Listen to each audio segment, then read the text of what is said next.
அனைவருக்கும் வணக்கம். நாம கல்லுப்ப வச்சு நம்பிக்கையோடு ஏதாவது பரிகாரம் செய்கிறோம் அப்படின்னா, அது கண்டிப்பா தோத்தே போகாதுங்களாம். கண்டிப்பா நமக்கு நடக்கும்னு சொல்றாங்க. காரணம் உப்பு அப்படிங்கிறது மகாலட்சுமியினுடைய அம்சம் அப்படிங்கிறது நம்ம எல்லாருக்குமே தெரியும்.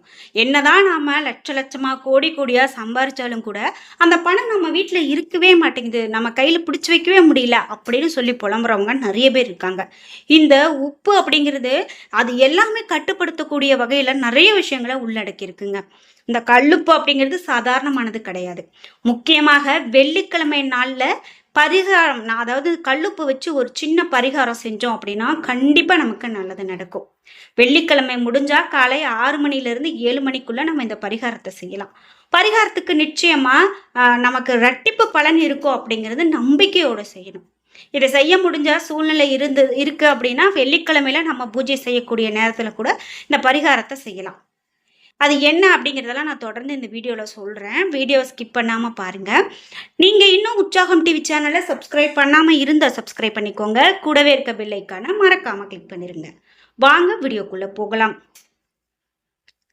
இந்த வீடியோ பார்த்துட்டு இருக்கக்கூடிய உங்களுக்கு ஏதாவது ஒரு தோஷம் இருக்கு, அது சரியாகணும் அப்படின்னு நினைக்கிறீங்களா? கு முக்கியமா உங்க குடும்பத்துல நெறைய குழப்பங்களும், சண்டைகளும் வந்துகிட்டே இருக்கு. அது சரியாகும் ஆகணும் அப்படின்னு நினைக்கிறீங்களா? இந்த வீடியோக்கு கீழ டிஸ்கிரிப்ஷன்ல நான் ஒரு தொலைபேசி எண் கொடுத்திருக்கேன். அந்த எண்ணுக்கு தொடர்பு கொண்டு பேசி பாருங்க. எப்படிப்பட்ட பிரச்சனையாக இருந்தாலும் அது சரியாகறதுக்கான சரியான வழிமுறைகள உங்களுக்கு சொல்லிடுவாங்க. இந்த கல்லுப்பு பரிகாரம் அப்படின்னு பார்த்தீங்கன்னா, நெறைய இடங்கள்ல நீங்க கேள்விப்பட்டிருப்பீங்க. முக்கியமாக இந்த கல்லுப்புக்கு அப்படின்னு பார்த்தீங்கன்னா, நாம கல்லுப்பு வைக்கக்கூடிய இடத்துல ஒரு சில நாணயங்கள ரூ. 1 நாணயம், ரூ. 5 நாணயம் இதெல்லாம் வைக்கிறது நல்லது அப்படின்னு சொல்றாங்க. முக்கியமா ஒரு சிகப்பு நிற துணியில நம்ம ஒரு கல்லுப்ப போட்டுக்கணும். அதுல ஒரு நாணயத்த போட்டுக்கலாம். அதாவது செப்பு நாணயம் இல்லைன்னா நம்ம பயன்படுத்தக்கூடிய இந்த ரூ. 1, ரூ. 5 அந்த மாரி நாணயங்களுக்கு கூட போட்டுக்கலாம். இத நம்ம போட்டு நம்ம பூஜை அறையில வச்சுடுங்க. பூஜை அறையில வச்சு தினமும் அந்த உப்பு மூட்டைய நீங்க வழிபாடு செய்துட்டு வாங்க. நம்மள 3 முறை உங்க கையால உப்பை எடுத்து அந்த துணியில வைக்கணும். 3 முறை கையில உப்பை எடுக்கும்போது உங்களுடைய கோரிக்கைகளை நீங்க மனதார எனக்கு இது நிறைவேறணும் அப்படின்னு சொல்லி சொல்லி வைங்க. கண்டிப்பா இது நிச்சயமா உங்களுக்கு நடக்கும் அப்படிங்கிற ஒரு நம்பிக்கையோட இந்த மாதிரியான சின்ன சின்ன பரிகாரம் செஞ்சு எனக்கு கடன் பிரச்சனையெல்லாம் போச்சு, எனக்கு இப்போ நிறைய பிரச்சனை தீர்ந்து நான் நல்லபடியா இருக்கிறேன், நிறைய கடன் இருந்தது கூட இப்போ அடைச்சிருக்கேன் அப்படின்னு சொல்றது நிறைய பேர் அனுபவ ரீதியாவே நம்ம பார்க்குறோம். இப்ப நம்ம சாதாரணமா உப்பு அப்படிங்கிறது யாருக்கும் நம்ம தானமா கொடுக்க மாட்டோம். கொடுக்கக்கூடாது. உங்க வீட்ல உப்பு தீந்துருச்சு அப்படின்னா, முக்கியமா வெள்ளிக்கிழமை நாள்ல வாங்கி கொட்டுறது ரொம்ப நல்லது. சாதாரணமா என்னால பரிகாரம்லாம் எதுவுமே செய்ய முடியாது அப்படின்னு சொல்றவங்க கூட, ஒரு நம்ம வீட்ல உப்பு ஜாடி சமையல் அறையில வச்சிருக்கோம் அப்படின்னா, அதுக்கு அடியில கூட நம்ம இந்த காயின்ஸ் வைப்பாங்க. அதே போல உப்புக்குள்ளற காசை மறைச்சு வைப்பாங்க. இப்ப நீங்க ஒரு கோயிலுக்கு போறீங்க அப்படின்னா, அங்க உப்பு வச்சு பரிகாரம் பண்றாங்க ஒரு இதுனா, அத சின்ன ஒரு மூட்டையா முடிஞ்சு கொண்டாந்து அந்த உப்புல வைக்கிறது. இது மாரிலாம் செய்வாங்க. முக்கியமா உப்பு ஜாடிய நம்ம எந்த திசையில வைக்கணும் அப்படிங்கிறதெல்லாம் கணக்கு இருக்கு. அந்த மாரிலாம் நம்ம கடைபிடிக்கும்போது, நிச்சயமாக உங்களுக்கு இருக்கக்கூடிய பிரச்சனைகள் எல்லாமே தீரும் அப்படிங்கிறத நம்ம நம்பணும். முக்கியமா கடன் தொல்லை இல்லாம இருப்போம். இதே போல இன்னும் பரிகாரங்கள நான் உள்ள வீடியோக்குள்ள நிறைய சொல்றேன். உங்களுக்கு இது மேலெல்லாம் நம்பிக்கை இருக்கா? இந்த உப்ப வச்சு நீங்களும் இந்த மாரி வழிபாடுகள் செய்திருக்கீங்களா? உங்களுடைய கருத்துக்கள மறக்காம கீழ கமெண்ட் பாக்ஸ்ல சொல்லிட்டு, மகாலட்சுமி தாயே போற்றி என்ற வாசகத்த கமெண்ட் பாக்ஸ்ல பதிவிட்டுருங்க. நம்ம பீரோல பணம் வைக்கக்கூடிய இடத்துல சிறிது கல்லுப்பை வெள்ளை துணியில போட்டு கட்டி வைங்க. இந்த கல்லுப்புல ஒரு ஏலக்காய், ஒரு கிராம்பு இந்த 2 பொருளையும் சேர்த்து முடிச்சு போட்டு அந்த கல்லுப்பை உங்க பணத்தின் மேல வைக்கலாம். இந்த பணம் உங்களை விட்டு எங்குமே போகாது. பணம் வீண் விரயம் ஆகாது. இந்த சிறிய கல்லுப்பு முடிச்சு உங்களுக்கு பெரிய அளவிலான பணவரவை கொடுத்து கொண்டே இருக்கும் அப்படின்னு சொல்லலாம்.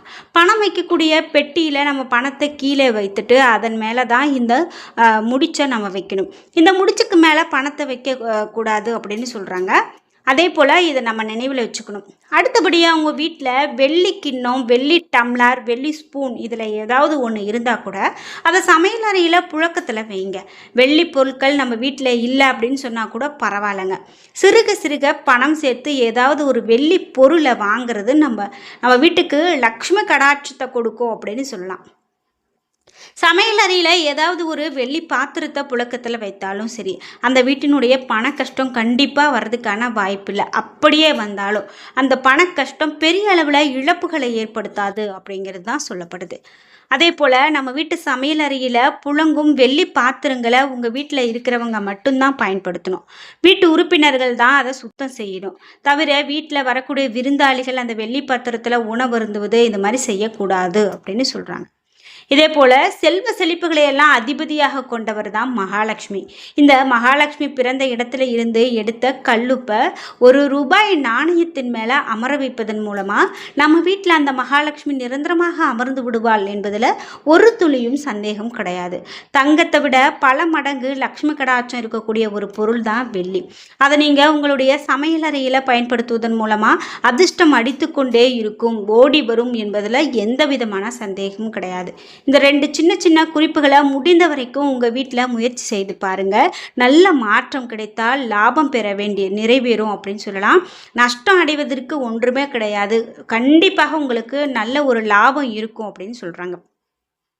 அதே போல பணம் கையில தங்க எளிய வழிமுறைகளாக கண்ணாடி உப்பு ஜாடியை நாம எடுத்துக்கலாம். முதல்ல ஒரு மஞ்சள் அல்லது சிகப்பு நிறத்துல ஒரு காட்டன் துணியை எடுத்துக்கலாம். ஒரு துணியில 9 கொட்டைப்பாக்குகள் மற்றும் ₹1 நாணயம் நம்ம எடுத்துக்கலாம். அதே போல இந்த நாணயம் எதுவா இருந்தாலும் சரி, இதில் ஒரு வெள்ளி நாணயம், தங்க நாணயம் கூட வச்சுக்கலாம். இதோடு உங்கள் வீட்டில் சிறிதளவு தங்கம் ஒரு மூக்குத்தியாக இருந்தாலும் கூட பரவாயில்ல, அதையும் சேர்த்து வைங்க. இதை உங்கள் வீட்டு பூஜை அறையில் தீபம் ஏற்றி வைத்து உங்கள் குலதெய்வத்தை வேண்டிக் கொண்டு இதை உப்பு ஜாடியின் அடியில் வச்சுடுங்க. இதற்கு மேலே நீங்கள் கல்லுப்பை கொட்டி உபயோகப்படுத்தலாம்.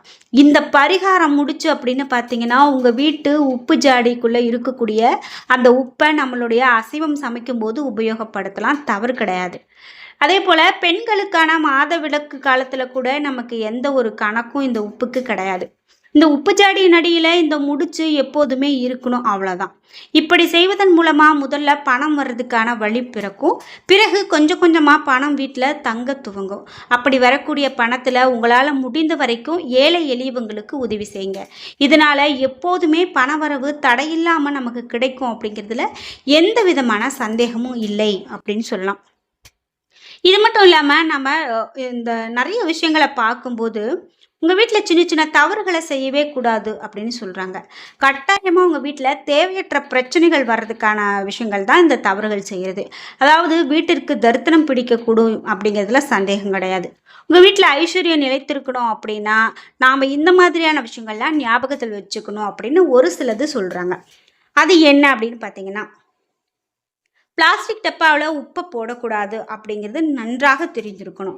கண்ணாடி ஜாடியில் உப்பை போட்டு இருந்தாலும் கூட சரி, பீங்கான் ஜாடியில் கொட்டி வைத்திருந்தாலும் சரி, அதன் உள்ள பயன்படுத்த சில்வர் ஸ்பூன்ஸ், பிளாஸ்டிக் ஸ்பூன் கட்டாயமாக போட்டு வச்சிருக்கக்கூடாது. அது ஆன்மீக ரீதியாகவும் சரி கிடையாது, ஆரோக்கிய ரீதியாகவும் சரி கிடையாது. இப்போதெல்லாம் மரத்தினால் செய்யப்பட்ட சின்ன சின்ன அளவில் கரண்டி விற்குது, அதை கூட வாங்கி நம்ம உப்பு ஜாடியில் போட்டு வைக்கலாம்.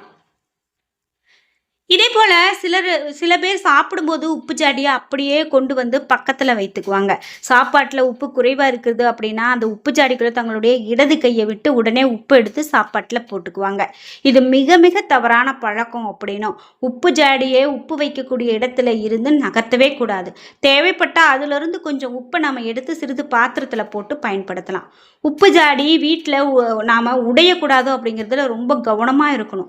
அது அபசகுணத்தை குறிக்கும், நம்ம வீட்டில் கஷ்டத்தை உண்டாக்கும். இதனால் உப்பு ஜாடியை சமையலறையிலிருந்து வெளியில் கொண்டு வரக்கூடாது அப்படிங்கிறது முன்னோருடைய கருத்தாக இருக்குது. அதே போல் நம்ம உப்பை கொஞ்சமாக எடுத்து பயன்படுத்தும் போது பத்திரமா நம்ம பார்த்துக்கணும். அதே போல் இந்த சில்வர்லேயோ பிளாஸ்டிக்லேயோ அதையும் போடுறத தவிர்க்கிறதே முடிந்த வரைக்கும் நல்லது.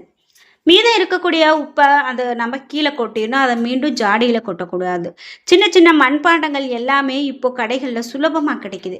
முடிந்த வரைக்கும் நம்ம சில்வர், பிளாஸ்டிக் இதற்கு பதிலாக இந்த மாதிரி மண்பாண்டங்கள், மரம் இப்படி உபயோகப்படுத்துறது நல்லது. அடுத்தபடியாக நம்ம வீட்டுக்கு அஞ்சரை பெட்டிக்கு வருவோம். இந்த சில வீடுகளில் கட்டாயமாக அசைவம் சமைக்கக்கூடிய பழக்கம் இருக்கும். அசைவம் சமைக்கும் போதும் அஞ்சரை பெட்டியிலிருந்தும் உப்பு ஜாடியிலிருந்தும் தான் நம்ம பொருட்களை எடுத்து சமையலுக்கு பயன்படுத்துவோம். இது தவறு இல்லை அப்படின்னு சொன்னாலும் கூட எதுவுமே நம்ம தனித்தனியாக எடுத்து பயன்படுத்துறது இன்னமும் நல்லது அப்படின்னு சொல்கிறாங்க. முடிந்தவரை அசைவம் சமைக்கக்கூடிய பாத்திரத்துல விரத நாட்கள்ல சமையல் செய்யாம இருக்கிறது நல்லது. அந்த பாத்திரத்திலேயே நம்ம சாப்பிடாம இருக்கிறது இன்னமும் நல்லது. அசைவத்திற்கு தனியாக பாத்திரம் நம்ம முன்னோர்கள் வைத்திருக்கிறத பார்த்துருக்க முடியும். அதாவது ஒரு மண்பாண்டம் இருக்கு அப்படின்னு சொன்னாலே அந்த அசைவம் சமைக்கிறதுக்குன்னே தனியான ஒரு மண் பாத்திரம், ஒரு பானை அந்த மாதிரி வச்சிருப்பாங்க. அதே போல் சில பேர் வீடுகளில் அமாவாசை சமையல், திதி அன்னைக்கு சமையல், சபரிமலைக்கு மாலை போடும்போது அந்த சமையல், இதுக்கெல்லாம் தனித்தனியான பாத்திரம் வைத்து புழங்குவாங்க. அப்படி வைத்திருந்தாலும் மிக பெரும் நன்மைகள் நமக்கு உண்டு அப்படின்னு சொல்லலாம். என்ன நண்பர்களே, இன்னைக்கு வீடியோவில் உப்பு ஜாடியில் இவ்வளவு ரகசியம் இருக்கா அப்படின்னு பார்த்து தெரிஞ்சுக்கிட்டோம். இந்த வீடியோ கண்டிப்பாக உங்களுக்கு ரொம்ப பயனுள்ளதாக இருந்திருக்கும். வீடியோ உங்களுக்கு பிடிச்சிருந்தா லைக் பண்ணுங்கள், ஷேர் பண்ணுங்கள், கமெண்ட் பண்ணுங்கள். நீங்கள் இன்னும் உற்சாகம் டிவி சேனலை சப்ஸ்கிரைப் பண்ணாமல் இருந்தால் சப்ஸ்கிரைப் பண்ணிக்கோங்க. கூடவே இருக்க பெல் ஐக்கானை மறக்காமல் கிளிக் பண்ணிடுங்க.